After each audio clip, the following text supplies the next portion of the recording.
Hey, welcome back to my channel. In this video, I'm gonna talk about top 5 best Razer mouse.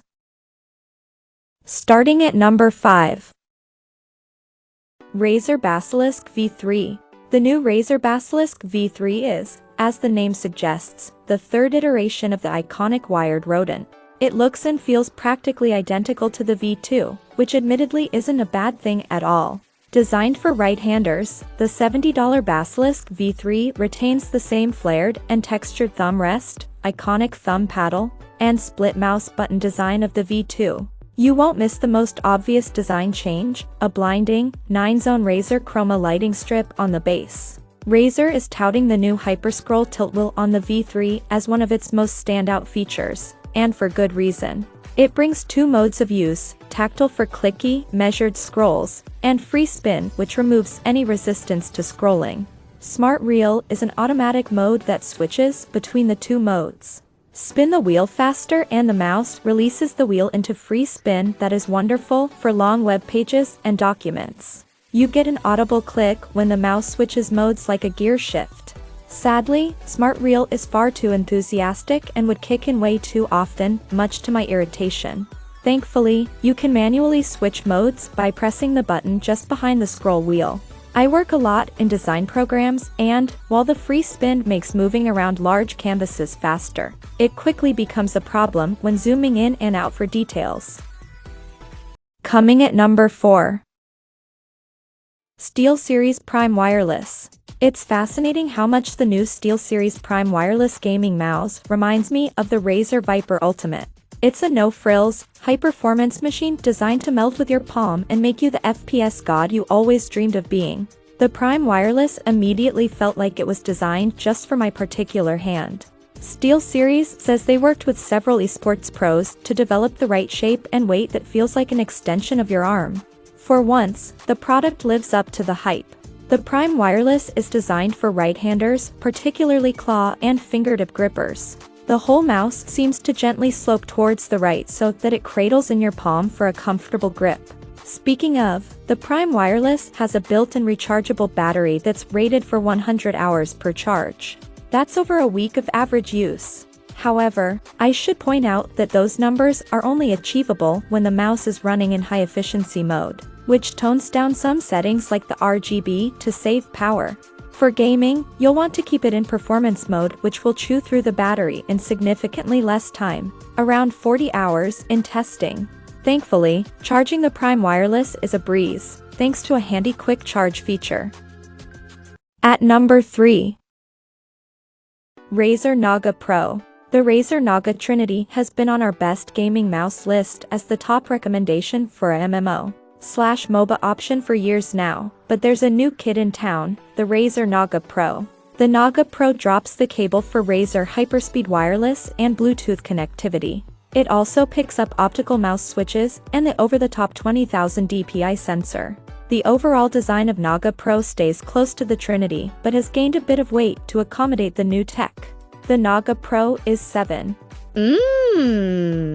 wider and heavier than the Trinity at 117G, but thanks to the 100% PTFE feet, it glides smoothly across most surfaces. I'm a fan of Razer's optical mechanical switches, which use light to register clicks instead of mechanics, and that makes them really fast. The switches are durable too, with a lifespan of 70 million clicks, but of course, the Naga Pro has plenty of other buttons too.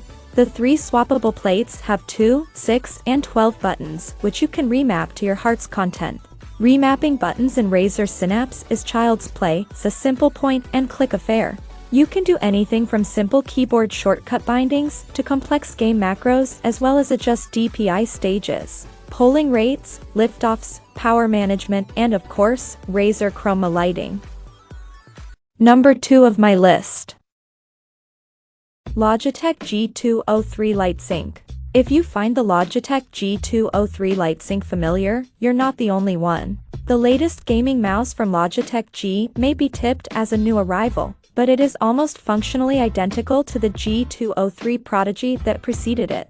At $40, 35 pounds. The G203 Lightsync sits within a hotly contended category of budget-conscious gaming mice. Most of all, it faces stern competition from Razer, whose lineup at this price, or thereabouts, now includes the DeathAdder Essential, Basilisk Essential, and Viper Mini. However, the G203 Lightsync has enough about it to stand its own. What's somewhat confusing is that non-Lightsync products are also able to integrate with said app to varying degrees. The 3 titular lighting zones all lie within the thin strip that spans the rear palm rest, with the logo above taking the same color as the middle RGB lighting zone. While it might have been nice to have independent control of the logo itself, the option does allow for gorgeous tricolor gradient effects sweeping from one side of the mouse to the other. And number 1. Razer DeathAdder V2. The Razer DeathAdder V2 improves on everything we love about the DeathAdder Elite, itself one of the best gaming mice, and one that has been around since 2016 in various forms. The most obvious improvement is the Focus Plus optical sensor, the same one used in the excellent Razer Viper Ultimate Wireless. I'll go into it in a second, but I was more impressed by the more subtle changes Razer has made for the V2. The first is the scroll wheel. Razer has a ridiculous name for the new design, instinctive scroll wheel tactility, but the results are perfect. I've used a version of the DeathAdder, the Expert here, for years, and my one complaint is that the stiffer wire can sometimes pull the mouse to one side, depending on how it sits on my desk. The V2's wire is the most flexible I've tried on a gaming mouse, and ultimately that means it's less likely to impact your mouse movement, even if you get lazy about wire management, like me. The left and right mouse buttons are more durable than the Elite, too. They're optical, rather than mechanical. They use an infrared light beam to register clicks, which means they should deliver fewer misclicks, lower latency, and have a longer life. Razer reckons they'll last 70 million clicks, rather than the 50 million for the DeathAdder Elite. While I can't possibly tell how accurate that number is, they certainly felt as responsive as I could ever need, and I never misclicked. In games of Fortnite and Escape from Tarkov, my shots felt instant, and I never had to worry about firing accidentally. Check out this video description for latest price and more informations. Thank you for watching this video. Please subscribe and stay tuned.